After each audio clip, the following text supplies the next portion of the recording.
యెహోషువ 7వ అధ్యాయం. శపితమైన దాని విషయంలో ఇశ్రాయేలీయులు తిరుగుబాటు చేసిరి. ఎట్లనగా యూదా గోత్రంలో జెరహు మునిమనుమడును జబ్దీ కుమారుడును కర్మీ కుమారుడునైన ఆకాను శపితము చేయబడిన దానిలో కొంత తీసుకొనెను గనుక యెహోవా ఇశ్రాయేలీయుల మీద కోపించెను.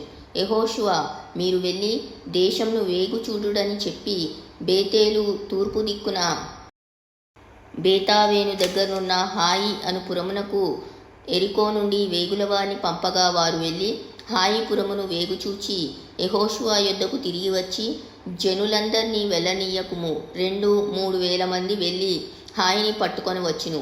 జనులందరూ ప్రయాసపడి అక్కడికి వెళ్ళనేలా హాయి వారు కొద్దిగానున్నారు గదా అనిరి. కాబట్టి జనులలో ఇంచుమించు 3,000 మంది అక్కడికి వెళ్ళిరి గాని వారు హాయి వారి ఎదుట నిలువలేక పారిపోయిరి. అప్పుడు హాయి వారు వారిలో 36 మనుషులను హతము చేసిరి.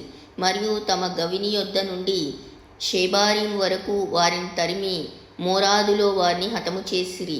కాబట్టి జనులు గుండెలు కరిగి నీరైపోయెను. యెహోషువ తన బట్టలు చింపుకొని తానును ఇశ్రాయేలీల పెద్దలను సాయంకాలం వరకు యెహోవా మందసం ఎదుట నేల మీద ముఖములు మోపుకొని తమ తలల మీద ధూళి పోసుకొనుచు, అయ్యో ప్రభువా యెహోవా, మమ్మును నశింపచేయునట్లు అమ్మోరీల చేతికి మమ్మను అప్పగించుటకు ఈ జనులను ఈ యోర్దాను నీవెందుకు దాటించితివి?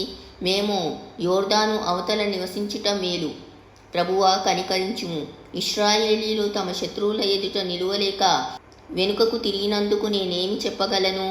కనానీయులను ఈ దేశ నివాసులందరినూ విని మమ్మను చుట్టుకొని మా పేరు భూమి మీద ఉండకుండా తుడిచివేసిన ఎడల ఘనమైన నీ నామమును గూర్చి నీవేమి చేయదు అని ప్రార్థింపగా యెహోవా యెహోషువతో ఇట్లనెను, లెమ్ము, నీవేళ ఇక్కడ ముఖము నేల మోపుకొందువు.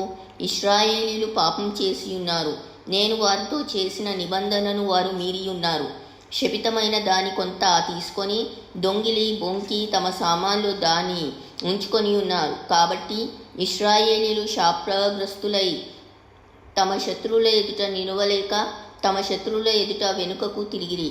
శాపగ్రస్తులైన వారు మీ మధ్య నుండకుండా మీరు వారిని నిర్మూలం చేస్తేనే తప్ప నేను మీకు తోడై ఉండను. నీవు లేచి జనులను పరిశుద్ధపరిచి వారితో ఇలాగు చెప్పు, రేపటికి మిమ్మును మీరు పరిశుద్ధపరచుకొనుడి. ఇశ్రాయేలీయుల దేవుడైన యెహోవా సెలవిచ్చినదేమనగా, ఇశ్రాయేలీయులారా, మీ మధ్య శాపగ్రస్తమైనదొకటి కలదు. మీరు దానిని మీ మధ్య నుండకుండా నిర్మూలము చేయు వరకు మీ శత్రువుల ఎదుట మీరు నిలువలేరు.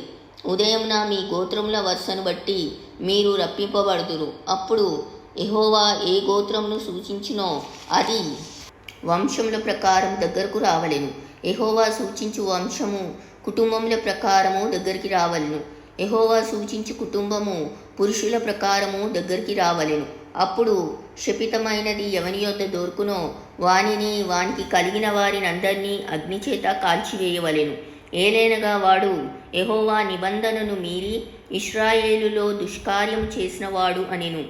కాబట్టి యెహోషువ ఉదయమున లేచి ఇశ్రాయేలీయులను వారి గోత్రముల వరుసను బట్టి దగ్గరకు రప్పించినప్పుడు యూదా గోత్రం పట్టబడెను.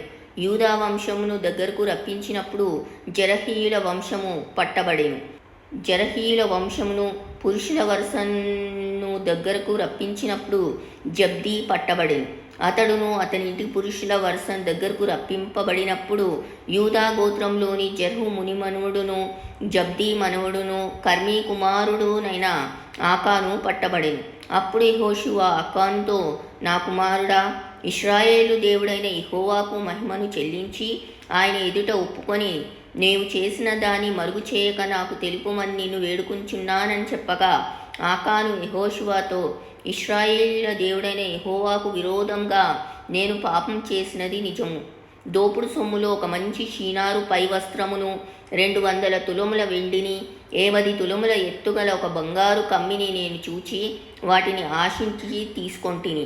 అదిగో నా డేరా మధ్య అవి భూమిలో దాచబడి ఉన్నవి. ఆ వెండి దాని క్రింద ఉన్నదని ఉత్తరమిచ్చి తాను చేసినదంతయు ఒప్పుకొనెను. అప్పుడు యెహోషువ దూతలను పంపగా వారు ఆ డేరా యొద్దకు పరిగెత్తి చూచినప్పుడు అది డేరాలో దాచబడి ఉండెను. ఆ వెండి దాని క్రింద నుండెను. కాబట్టి వారు డేరా మధ్య నుండి వాటిని తీసుకొని యెహోషువ యొద్దకును ఇశ్రాయేలీయుల యొద్దకును తెచ్చి యెహోవా సన్నిధిని ఉంచిరి.